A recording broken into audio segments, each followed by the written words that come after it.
ሰላም ጤና ይስጥልን ውድ የዩቲዩብ ቻናል ቤተሰቦቼ እንዴት ናችሁልኝ? እንግዲህ እንደተለመደው ዛሬም አንድ ቪዲዮ ወደ እናንተ ይዤ ቀርቤያለሁ። የዛሬው ቪዲዮ የጭንቀት ምንጮች ምንድናቸው የሚል ነው። እንግዲህ ከዚህ በፊት እንደሰራኋቸው ቪዲዮዎች ዛሬም እናንተን ይጠቅማል እንዲሁ ደግሞ ያስተምራል ብዬ ያሰብኩትን ነው።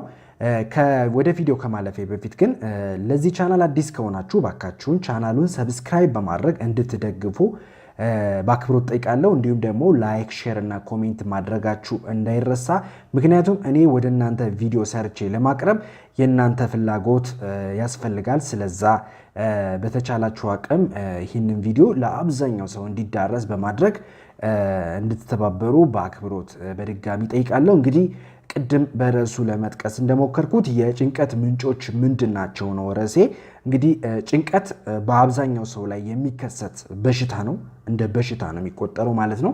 እንግዲህ ሁላችንም የምንጨነቅባቸው መንገዶች በጣም የተለያዩ ናቸው። ነገር ግን ይህ ጭንቀት የሚባለው ከፍተኛ ደረጃ ከደረሰ በጣም ከባድ የሆነ ሁኔታ ላይ ሊጥለን ስለሚችል የጭንቀት ምንጮች ምን እንደሆኑ በግልጽ እናወራለን ማለት ነው። እንግዲህ የጭንቀት ምክንያቶች በርካታ ናቸው። ሆኖም በሁለት ዋና ዋና ክፍሎች ለይቶ ማየት ይቻላል። ከነዚህም ውስጥ አንደኛው ስነ ልቦናዊ መፍትሄዎች፣ ሁለተኛው ደግሞ አካላዊ መፍትሄዎች በመባል በሁለት ይከፈላሉ።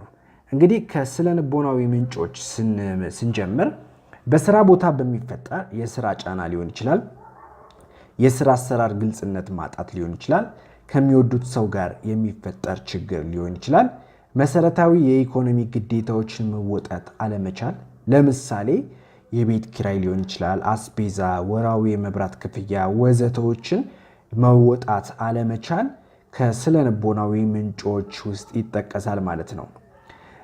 ለአዳዲስ ነገሮች መዘጋጀት፣ ለምሳሌ ልጅ መውለድ ሊሆን ይችላል፣ አዲስ ስራ መያዝ፣ የትራፊክ መጨናነቅ፣ ከፍተኛ ድምፅ፣ እነዚህም ከስነ ልቦናዊ ምንጮች ወይም ደግሞ ጭንቀት ሊፈጥሩ ከሚችሉ ዋነኛ ምክንያቶች ውስጥ ሊጠቀሱ ይችላሉ።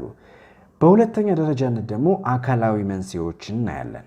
እንግዲህ አካላዊ መንስኤዎች ስንል ለምሳሌ ያህል ህመም ሊሆን ይችላል፣ ከፍተኛ የአየር ሁኔታ ሊሆን ይችላል።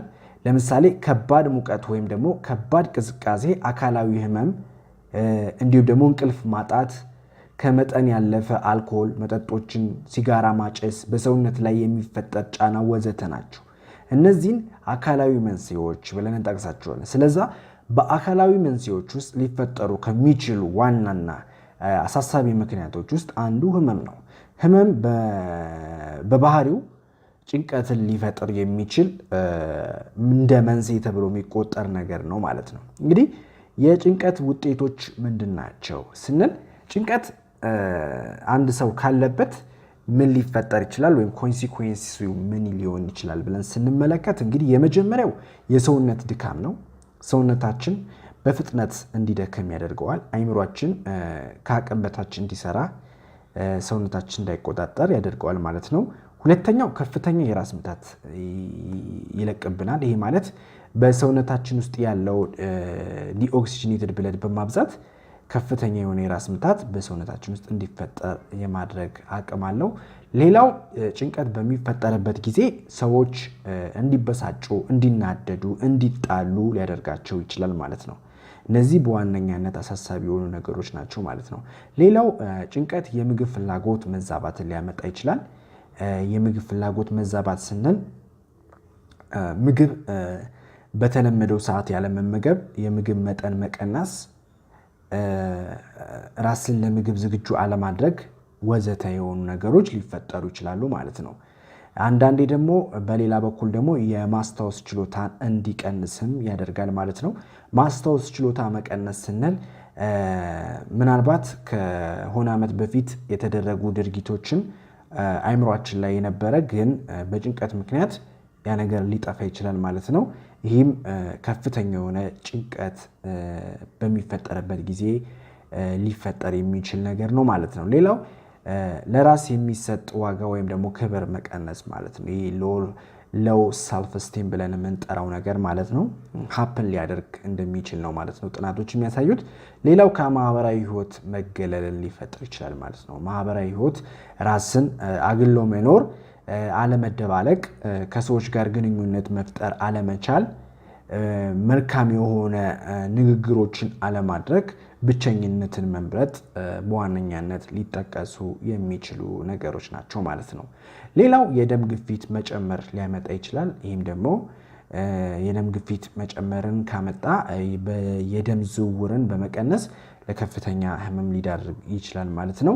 ሌላው ትንፋሽ ማጠር ነው። በዋነኛነት ይሄ በጣም ሃየር ሌቭል ላይ በሚደርስበት ጊዜ ወይም ደግሞ ከፍተኛ ደረጃ ሲደርስ የትንፋሽ ማጠር መቆራረጥ ሊፈጥር ይችላል ማለት ነው። ሌላው የወሲብ ፍላጎት መቀነስንም ሊያመጣ ይችላል። በዚህ ምክንያት በተለይ ደግሞ ባለትዳር ከሆናችሁ ችግር በጣም ሊሆን ስለሚችል እንግዲህ ከነዚህ ራሳችሁን መጠበቅ አለባችሁ። ሌላው የእንቅልፍ መዛባትንም ሊያመጣ ይችላል። ቶሎ አለመተኛት ወይም ደግሞ በጣም ለረጅም ሰዓት መተኛት ሊፈጠር ይችላል ማለት ነው። ሌላው የጨጓራ እና አንጀት ስርዓት መዛባትንም ሊያመጣ ይችላል።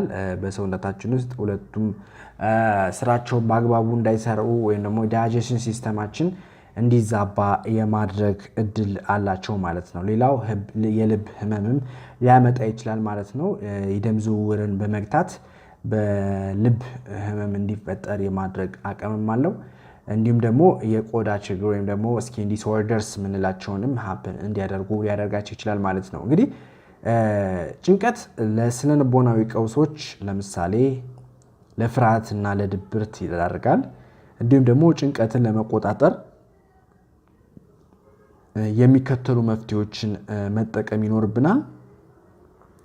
በውስጣችን የሚያቆጠቁጠውን የተስፋ ቢስነት ስሜት ማወቅ፣ የቁጣ ስሜቶቻችንን መለየት፣ የአካል ብቃት እንቅስቃሴ በጣም ማድረግ፣ ማህበራዊ ህይወት ውስጥ ንቁ ተሳትፎ ማድረግ፣ እንዲሁም ደግሞ የሚወዱትን ስራ መስራት፣ አስቂኝ ፊልሞችን መመልከት፣ ራስን የሚያዝናኑ ነገሮች ላይ በአብዛኛው ማሳለፍ፣ እንዲሁም ደግሞ ራስን አለማማረር፣ ስለ ራስ ብዙ ትችቶችን አለማቅረብ፣ ከራስ ጋር ግብ አለመፍጠር፣ እንዲሁም ደግሞ ባለሙያ ማማከር በይበልጥ የሚመከር ነገር ነው ማለት ነው። ስለዚህ ውድ የዩቲዩብ ቻናል ቤተሰቦቼ ጭንቀት በውስጣችሁ ካሉ ከነዚህ ነገሮች ራሳችሁን ጠብቃችሁ በይበልጥ ስፖርት በመስራት አካላዊ እንቅስቃሴያችሁን በመጠበቅ የተለያዩ ኢንተርቴን የሚያደርጓችሁ ነገሮች ላይ ራሳችሁን በማሳለፍ እንዲሁም ደግሞ ራስን ማረጋጋት ከራስ ጋር